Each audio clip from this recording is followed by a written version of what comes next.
put it back. But I tell you what, it's good to have one of my favorite human beings on earth back on the Spare Change Show, Mr. Tom Russell.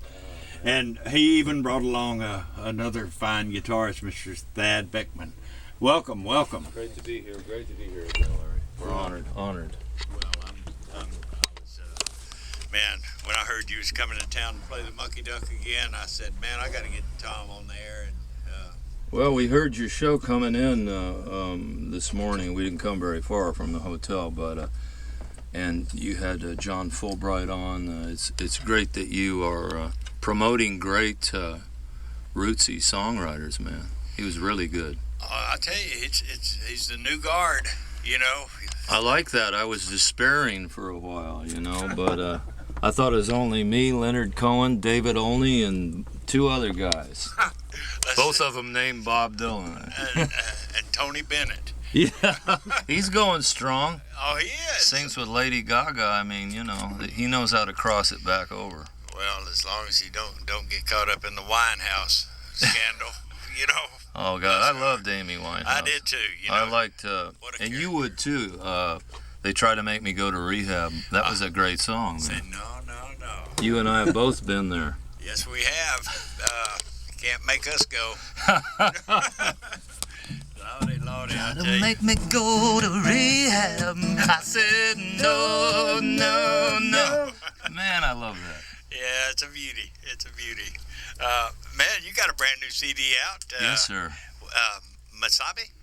Yeah, Masabi. It came out on Shout Factory in September, and it refers to the Iron Range up in northern Minnesota where Dylan came from, and I was very intrigued by that country when I went up there. And although I don't name Dylan on this record at all, he's always in the back of my consciousness of thinking about when I grew up as a kid listening to Blonde on Blonde on LP, you know, in a room, and that kind of starts off the new record, and then we get into Actors, and we end up in Juarez, you know, like a lot of people. Well, yeah, just don't end up staying in Juarez. Yeah, we can talk about that in a minute, because I got 2 or 3 songs about that on the record, and, you know, my wife and I live right on the border of El Paso, Juarez, on a little 3-acre pecan, sort of a pecan farm. So it's pretty close by. Developers still? Yeah, developers just kind of, I believe, have ruined the West, you know, and that's the story. But we're protected by a fence and 2 rabid geese who will attack anything that moves. Man, so we're ready. Those geese are very territorial creatures. People don't think it's terrifying to be attacked by a goose until they've been knocked down and they're missing their good eye, you know. So we got a good one named Gondria. The other one's named Lugano, after a couple Swiss towns, because my wife is from Switzerland. Well, sounds like some wrestlers, some WWF characters. But, yeah. So, man, I tell you, like I say, it's such a treat to have you come in. I used to go over to Anderson Fair all the time to see, and then you got too big for the house and went over to... No. Well, I mean, you know, Tim Leatherwood just walked in here, and it was so great to see him, and I would have to credit Tim and Anderson Fair really for giving me a home for so many years, and the vibe there was so special, and still is, I'm sure, and the tequila must still flow on occasional nights, but I think it's a very special place, you know. We did move over to Anderson Fair, to Mucky Duck a few years ago, just because we can do 2 shows, and we're always crushed for time, but I always keep that in the back of my head. I try not to forget where I came from. Well, none of us can forget where any of us came from, you know, and I tell you what, I'm glad that we have a short memory every once in a while. Yeah, you're right. But it's, man, it's a real treat to have you on today, sir. Tom. Thank you.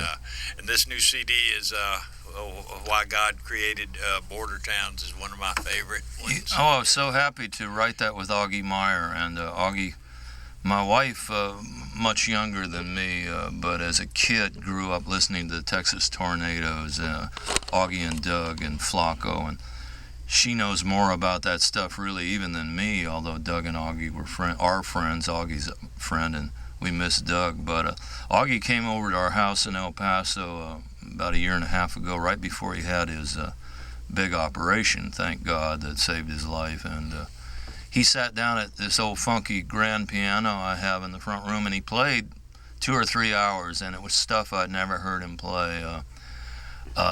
Like, I would call it honky-tonk / jazz Tex-Mex whorehouse piano. You know, it sounded like something out of the Touch of Evil movie with Charlton Heston and Orson Welles. And I said, I never heard you play like that. And he goes, write something to it.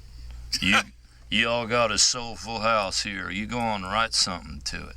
So I did, and maybe I'll do that song. But as you may know, my first job before I became a minstrel boy was I was a criminologist, and spent a year in West Africa teaching criminology in '69, and that's a couple songs about that on the last record. But I kind of laid this song out called "In God Created Border Towns" about the specifics of what's going on over there. You know, basically speaking, we sell them the guns. They kill each other so they can sell us the drugs, which we're buying by the billions of dollars, and that's what's going on. And there's cartels, basically like the Old West times the methamphetamine, but it's basically like the old cattle ranchers that hired guns to protect their side of the story, you know, but this time it's cartels. So Augie and I wrote a thing about it. And in fact, I'll do it for you if you want. Yeah, it was Pinkertons back then, I think. Yeah. Now it's cartel guys, and in a lot of ways they're deadly hired killers, but you got to look at the fact of the economy of Mexico, and I would think that drugs are the number 1 or number 2 economy after the oil's kind of going down, and you got a guy coming off the streets who's never seen a dollar, and suddenly he can make, you know, a couple $100,000 a week selling drugs, and it just escalates really quickly, you know. Absolutely. It's hard to go to work for Whataburger. Yeah, if they even have one over there. But it's sad for me. I wrote a few songs about it because I used to love to go over there, and it's scary now. Oh yeah, you wouldn't want to. And they bulldozed a lot of the bars, and it's no man's land, really. But I hope it goes away in a few years. That's kind of what I was writing about. Speaking of that, there's a listener that sent me an email. She's turning 60 today. Say happy birthday to Gilda Hart out there. Happy birthday, Gilda Hart. That's a great name, Gilda Hart. And she's got a big heart. She's taking care of an old fella that fell off his a Harley and rolled up under a van. That sounds like a song. I'll write some of this stuff down. It sounds like a Hunter Thompson, Tom Russell song. Gilda Hart and the guy that fell off the Harley. Well, we hope you are feeling better soon, and Gilda, I hope you have 60 more good ones, and we all do. Lottie, yeah, Miss Claudie. Well, do something for us. Sure. You know, I was going to